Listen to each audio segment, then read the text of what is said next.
Good afternoon, everybody. Welcome to the Ultra Catalyst podcast. You know me, my name is Stephen. On this podcast, we talk about those different events in life where we have to change the way that we think and our behaviors to get to that better place, that place that we think we're going to be the best version of ourselves. Sometimes it happens, sometimes it doesn't. But the reality is, we've got to make progress. We've got to stack wins and keep moving forward to get to that better point in life. And sometimes we're going to go through different traumas. And so we've got a guest on today, special guest, a good friend of mine. I've known for almost 5 years now. And we're going to get into his story, kind of hear where it came from, how he got started in his business, what he's doing today, and some of the challenges there. We could go in all different directions. Nothing is off limits, but you know what? We're going to keep it flowing. So put your hands together. Welcome my good friend, Daniel Blue, to the Ultra Catalyst podcast. How are you today, Daniel? Hey, Stephen, doing a lot better now. I'm on your show. I appreciate you extending the invitation and having me join you today. Excellent. Now, for the audience, I'll give them a little background, but I know we're going to want to hear directly from you. You're an entrepreneur, you're a podcast host yourself, you're a co-host hosting How Winners Win podcast. I want to hear more about that personally. You're a speaker, a best-selling author, a keynote speaker, columnist for Forbes, and more recently, a volleyball coach for the Dodgers. Did I miss anything? Because you're doing a lot over the last few years since I know. Man, I'm in the highs and lows, just like all of us. You know, I think this last 6 to 12 months has been kind of just different for a lot of people. A lot of people in the entrepreneurial world are kind of going through it. Maybe they're just suffering in business, or some relationships are kind of going off. It's a wacky time. So I'm, no different than anyone else. I've had a lot of highs, but have had a lot of lows, over the last 6 months, a year. Have had to repivot a few times in business. So, it's just a matter of playing the long game, and it's a journey that you got to try to love as much as you can, even though there's days where you're like, man, why am I in business? Like, this shit is hard, but it's worth it. Well, let's talk a little bit about that hard stuff in business, right? We just talked about getting at a low point. And obviously, you've ridden the roller coaster just like many of us have. And I think you're very successful. I've been following you for a long time, communicating with you, seeing that you're making personal and professional strides in all different kinds of areas. Where did you get within, like I said, the last 6 months where you just said, you know what, something's got to change? The track that I'm on, it's going south, it's derailing. What was that little piece where you just said, enough is enough? I gotta switch gears because it's not going the way that I want. What was kind of that catalyst or that pivot point for you? Yeah, so just a little context for your listeners. So I'm in the financial space. I've owned a company for about 5 years. We've got well over 1,000 customers in all 50 states.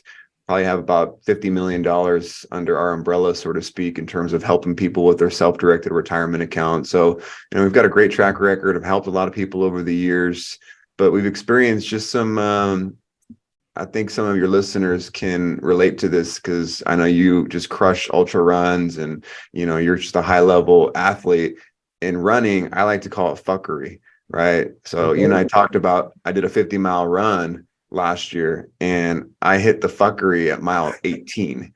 And mile 18, I just wanted to quit. It's just, I wanted to be done. I was over it. I hit a wall, and I was able to just break through that wall. And isn't it crazy, Stephen, how I can be on mile 18 and I'm tired and I feel like quitting, but then at mile 45, I'm running like a champ and it feels like I can run all day, right? Yeah. That kind of, there's a lot of parallels between that and business. So, just been going through just a lot of, challenges in business, more so kind of my identity. I've always been business development. I've always been sales. That's just always been my forte, and how I've, ran this company. And just for one reason or the other, I had to jump in my operations. I had to jump in my fulfillment. And that definitely threw a curveball for me, just because that's not something I'm used to. So I had to be in my business a lot more than working on my business. And there were some good things that came with that, but there was also a lot of pain that came with that. So just kind of put me in a funk for a good period of time. And just came down to certain things happened that part of life didn't go my way. So it's easy to just kind of sulk in your losses.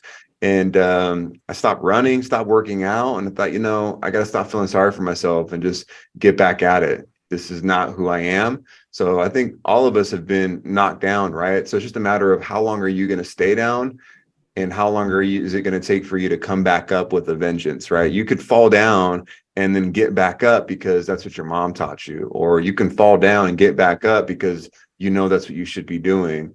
But are you actually getting up with a vengeance and getting back after it, or are you falling down and getting back up and just going through the motions? And then that's what I had to figure out for myself. Hey, you know what? I've been through many scenarios just like that where I had, we'll say, a rock bottom, if you will, right? You use the analogy in running, you get to mile 18 or 20, and you kind of, in that industry, you call it bonking, right? Essentially, your muscles just stop functioning, your mind starts spiraling down. And then you have to decide, where's your motivation going to come from? How are you going to change how you've been responding and taking care of business or running, for example? And what kind of tweaks do you have to do just to be able to push yourself out of that little rut? Because sometimes it is hard, right? Because when you start attracting negativity or you see someone else doing it and then you start getting into that comparison. And I can only imagine in a business like yours, the size and scope of it, that can be difficult, right? Especially if you're now, instead of out in front as the CEO and founder of the business, now you're in the back of the house, if you will, trying to do all the fulfillment, making sure things are getting out the door when they need to, dealing with customer complaints, everything else. Let me ask you this. When you were doing it, did you find any weaknesses within the processes that you guys have put in place? Oh, Do you see tons. opportunities for process improvement and streamlining the operations Yeah. when you had your experience in? Yeah, tons. I think that's one thing, I've spent a lot of money, a lot of time in masterminds and coaching, and all of that's great, right?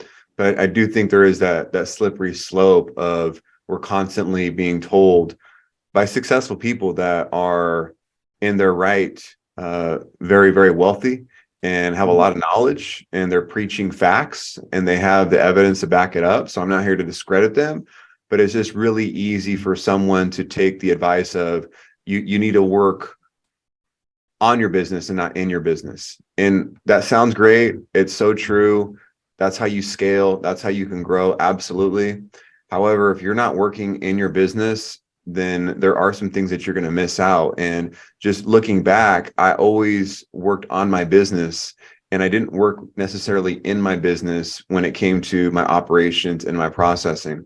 And that kind of helped and hurt me. It helped me because I was able to leave my team to handle the operations, and I was able to divide and conquer and handle, lead gen and business development and traveling and going to seminars and speaking.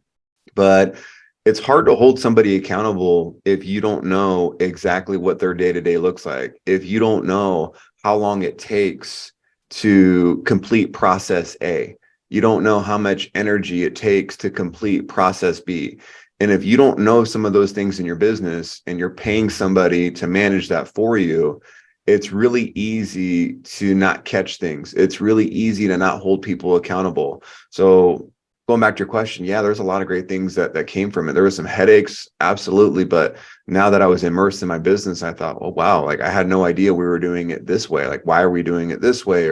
And now that I've been able to put more pieces back into play, I'm not in my business as much, I can hold people accountable a lot more. So that was one of my mistakes in running businesses. I should have spent a little bit more time in a few different parts of my company so I could have just more firsthand knowledge, more of a pulse on my business. Not that you shouldn't trust that person you hire, but your job as a leader is to hold people accountable. And how can you hold people truly accountable if you don't really know the day-to-day and what's required to complete those tasks?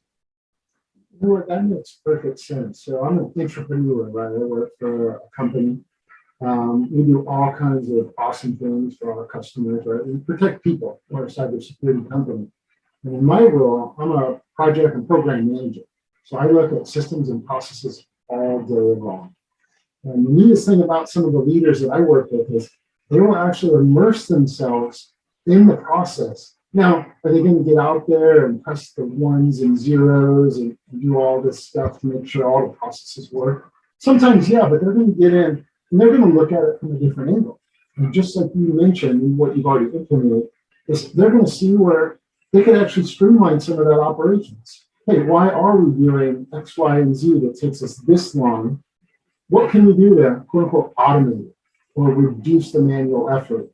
Also, the rework, that's huge within the process. And I don't know if your business has done that, if you're processing like refunds or having to have 2 or 3 or 4 conversations with a customer, a client, to really educate them on that. And that's something that I've noticed in the entrepreneurial world that we do a lot is a lot of my leaders, they'll actually do like a day in the life of an engineer, a day in the life of the product manager, because they really want that inside track of how can we optimize the business while we're still trying to get that lead gen and push that revenue out there, right? Because at the end of the day, if you don't keep getting those sales in the door with all that money, well, you're not going to be able to run your business, but you still got to take care of the assembly line of all different kinds of tasks on the inside. So Yeah.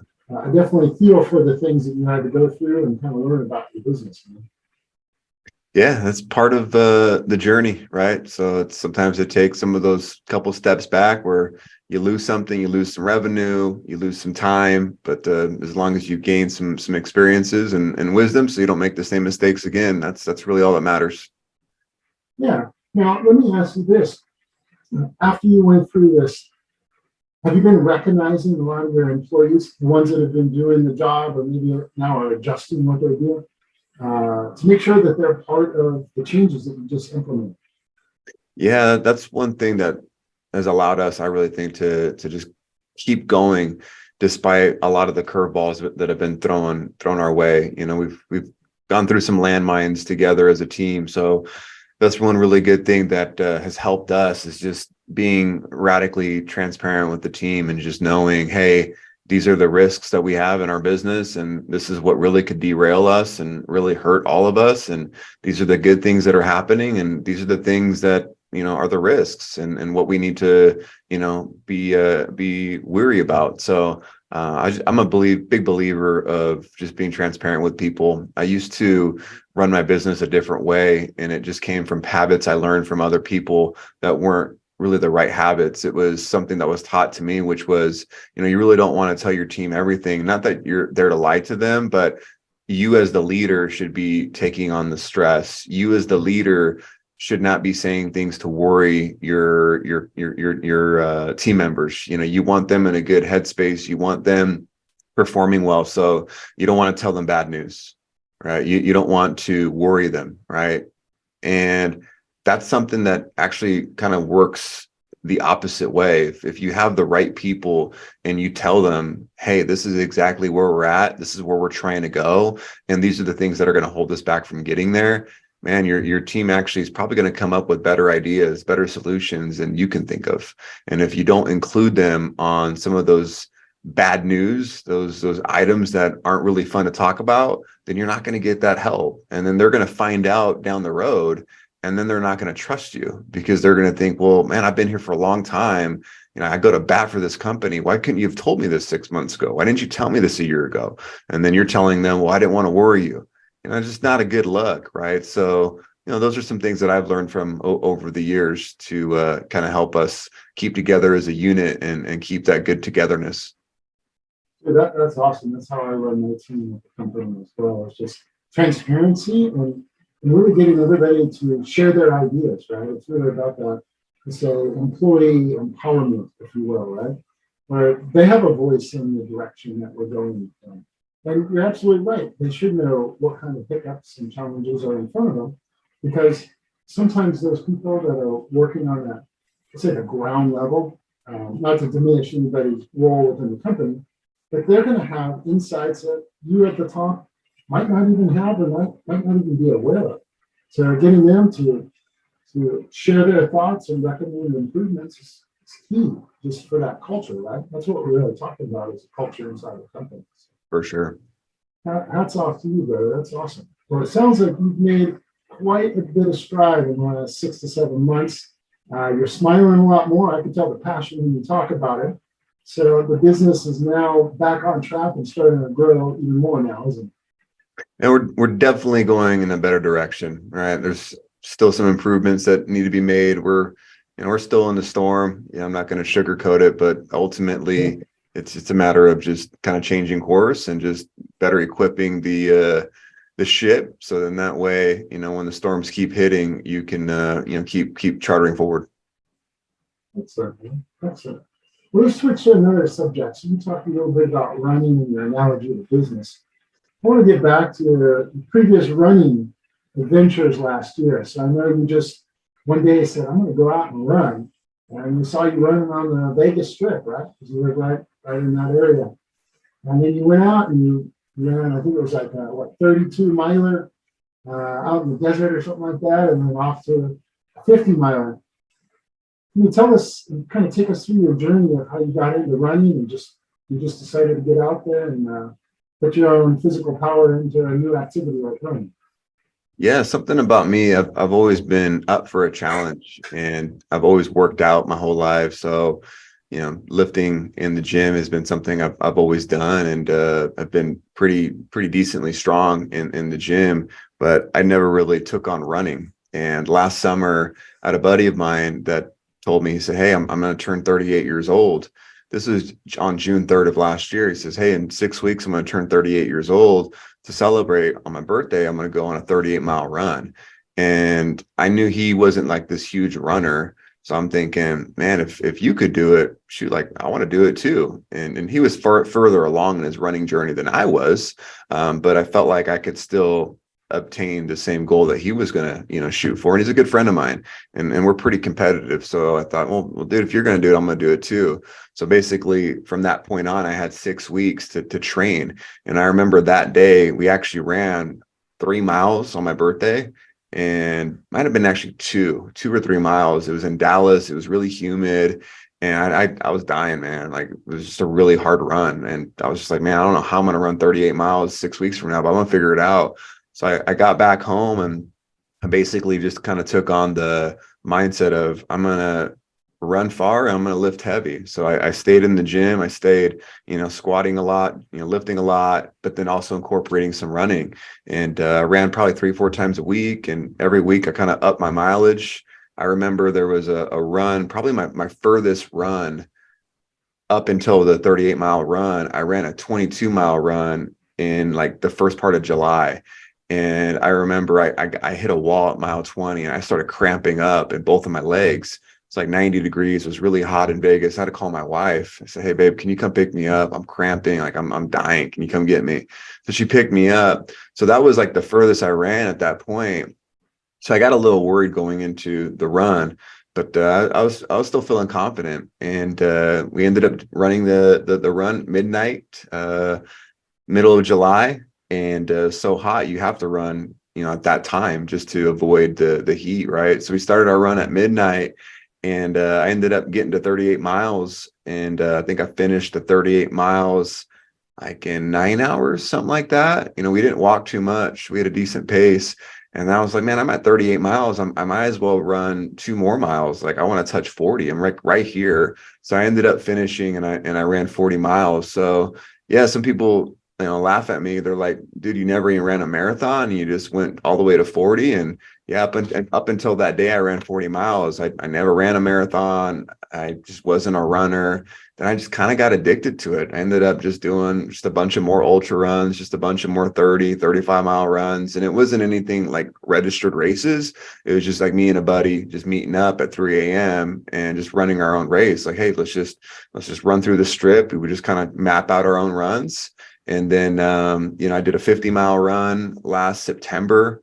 And that was really fun. I'm pretty sure we ran the same route that I was reading Cameron Haynes's book.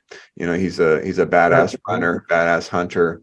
And he talks about in his book about a run that him and David Goggins did together. And I swear to God, the way he described where he ran was the same route that we did for the 50 miles, because it's basically you're taking the Las Vegas Boulevard and you're just going south.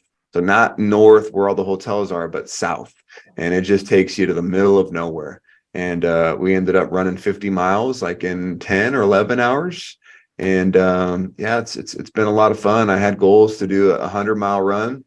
But then I just really, like I said earlier, was kind of going through a lot of business challenges last December. So, I haven't ran in a really long time. And then swear it's funny, man. I was actually looking at a picture of me and Trevor when we ran our 38 or our 40-mile run last year. And I was like, man, I know his birthday's coming up. We're doing this podcast on June 6th. Like, I know his birthday's coming up, middle of July. I'm like, I think I might as well bring the band back together. So I haven't ran in a really long time, but I'm pretty confident that over the next 6 weeks, I'll get back in shape, and we'll crank out 40 miles, no problem. It's gonna be hard, but it'll be fun. I think you guys are going to have a blast. I hear you, man. And it's interesting, though, that you might not have ever ran a marathon before, but you did 40. So technically, you run a marathon. You just kept deciding to go a little bit farther.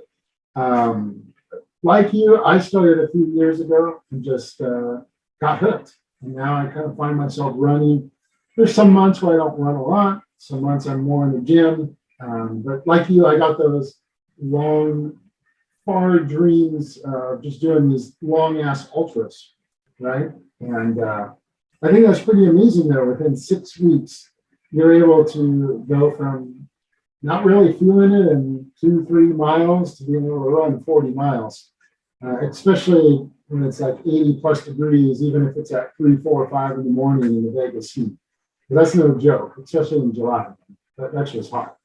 Yeah, I don't know what it's like, Steven, to run in great weather. I've always ran just where it's hot as shit. So maybe I'm just trying to, maybe that just kind of defines, me and a lot of maybe the listeners. We're just stubborn entrepreneurs that don't know when to quit, so we'll have fun.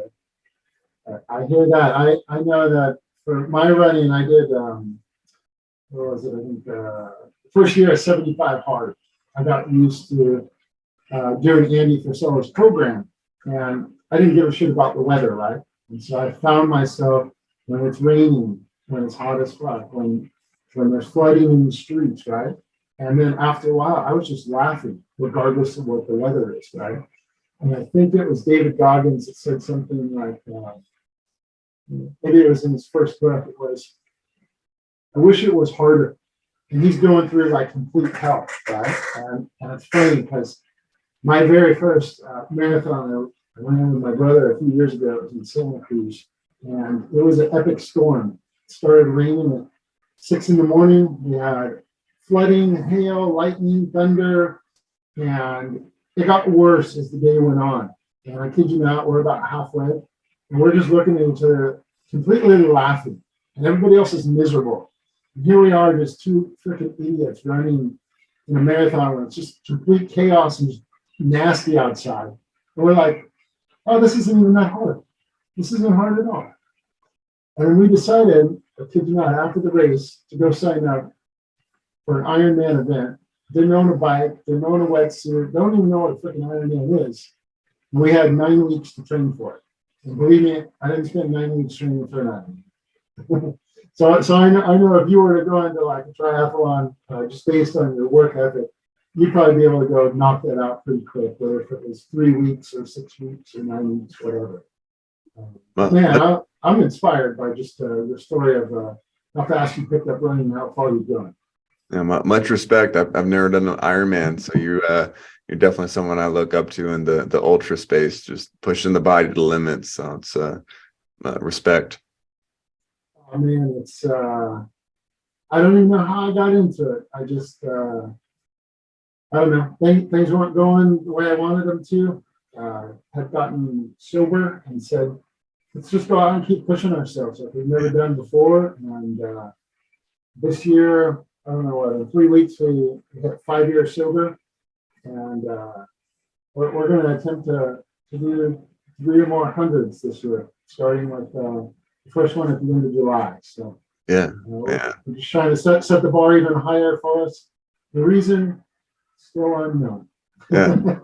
I love it, man. I love it.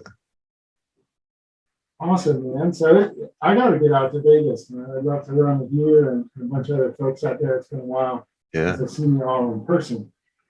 Let's switch gears again. So I got 2 young kids. Right? Mine are 8 and 9 now. They're not really into sports, And I know as you kind of stepped away from social media and exercising and stuff, you fell into being a volleyball coach for your daughter. Can you kind of just tell us a little bit about your first entrance into coaching volleyball as a sport? Yeah, maybe this story can impact somebody a little bit more niche in the sense of I co-parent, right? So I had a daughter when I was 19 years old with a woman that I'm no longer with, right? So I've been co-parenting my daughter she's 14, so about 13 years now, man.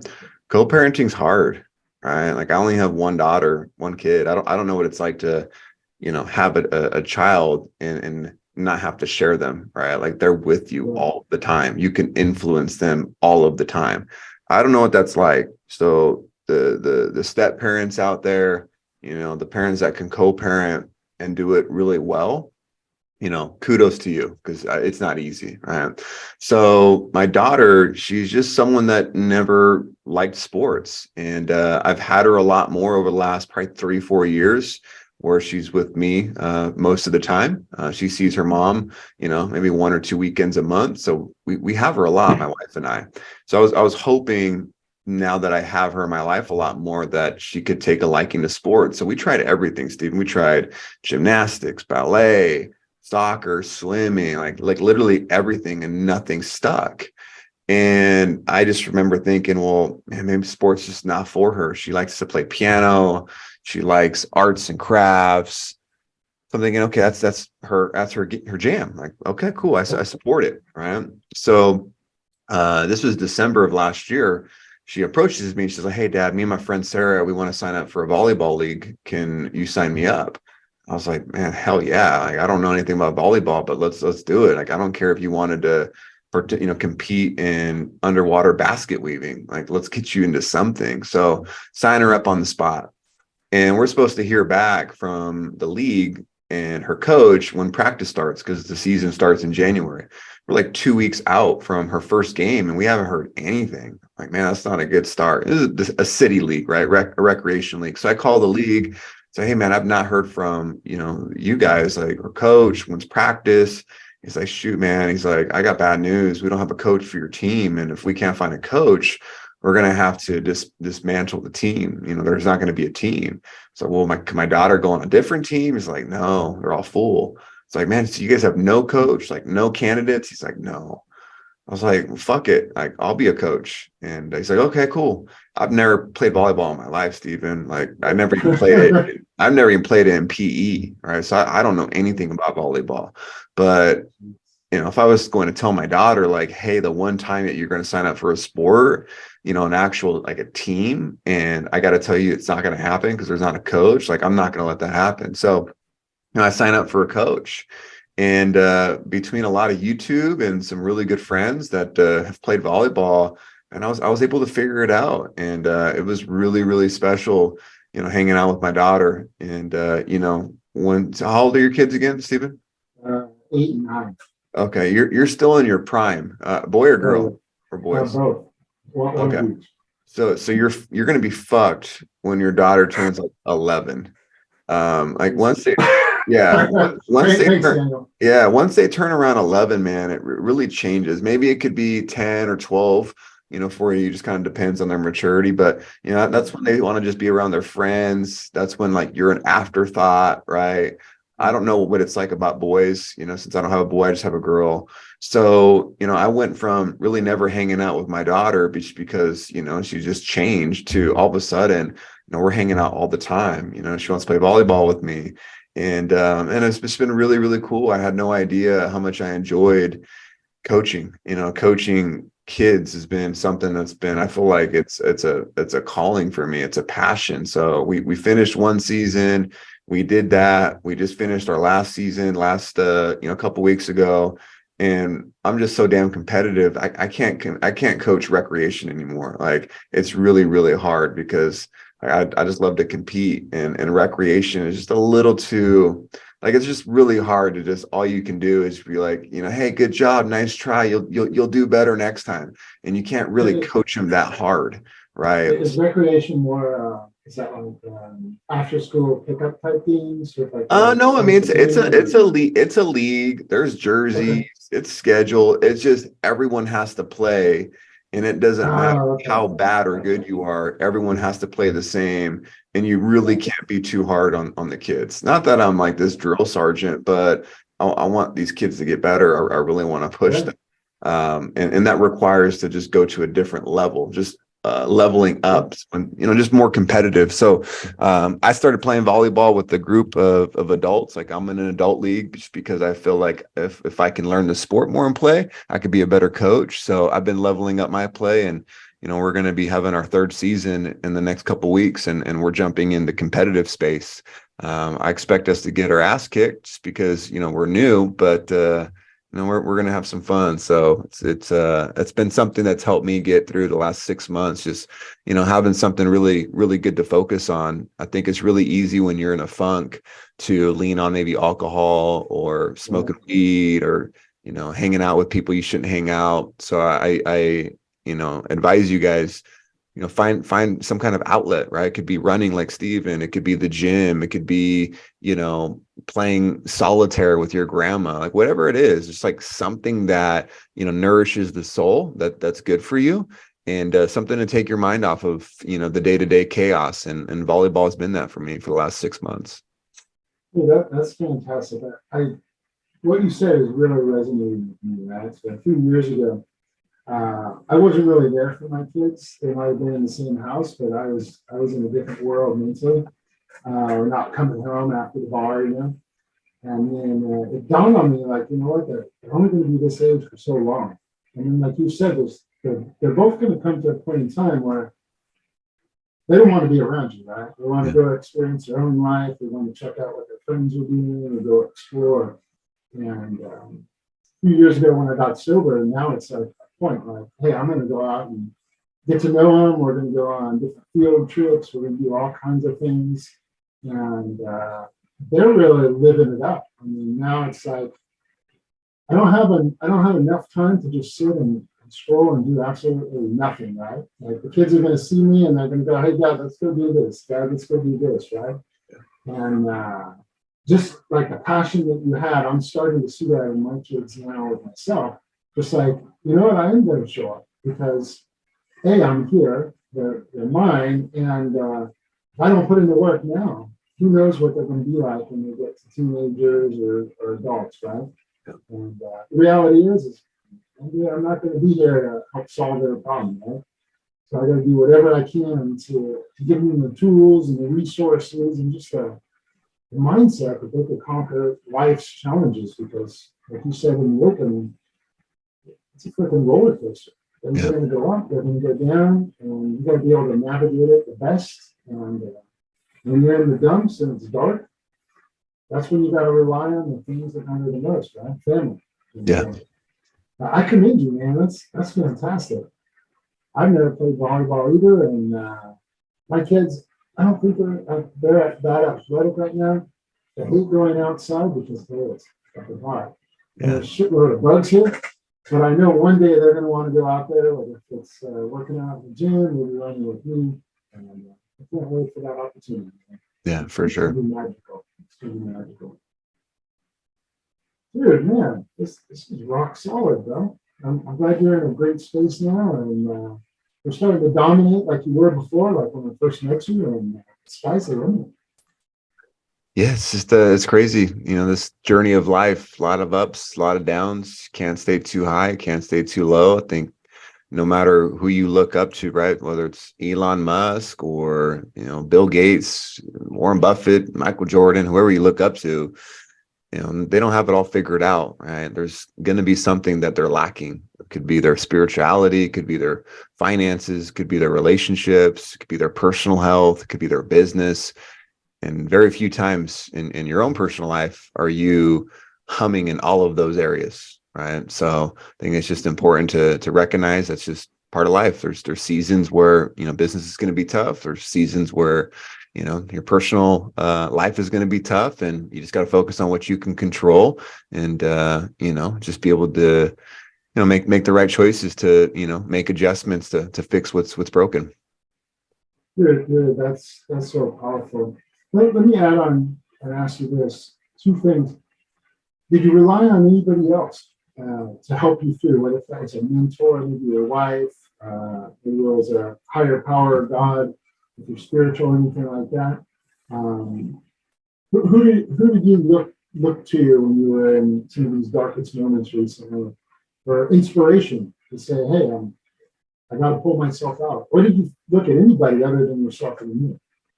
Yeah, so I think one thing about kind of going off the radar, because that's essentially what I did, basically I stopped being social, right? Just because during my times of just kind of going through some struggle, I just hate faking it. So just having a conversation with you 6 months ago, if you're like, hey Daniel, how have you been? How are you?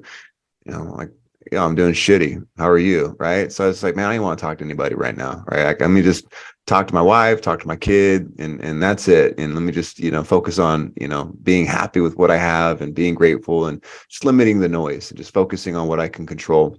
So, you go through a period of time where you don't talk to a whole lot of people, you realize who is really down for you. And I got a few text messages and calls from people that have been a friend of mine for a long time, and just checking up on me, and that meant the world. So I kept those relationships close throughout the last 6 months. And that's one thing I'm really grateful for, Stephen, is despite just going through challenges, and maybe some of you can just resonate with this, is maybe when there's one part of your life that's not doing the best, but man, count your blessings in the other areas, right? Like, I'm just really grateful that I've been with my wife for 10 years, and we get along really well. There's no relationship issues. We're not fighting and coming home and jealousy, and that's the worst, right? Because I've been there, right? That's the worst, is you leave your house and you go to your job or you go to your business and you just fought with your wife. And it's like, man, that's just so You got to put on a shitty. new fucking That's just mask so and shitty, right? And I've been there. So, and then I'm not in that place right now and haven't been there for a while. So, it's a really good relationship with my wife, my daughter. I'm healthy, they're healthy. So, you just count blessings in that area. So it's just really easy to just be a victim and just think about all the things that are going wrong, and you kind of forget about what's going right, and you stop, pouring into the things that are going right. So I just poured into my family, man. I just poured into my wife, my daughter, kind of just focused on the basics. And I knew eventually, things would turn back around, which eventually they have. So, and a lot of faith too. I'm not someone that's religious. I don't go to church every Sunday, but I believe in God. I believe in a higher power. I say my prayers every morning. I've got like a ritual when I drive through my neighborhood.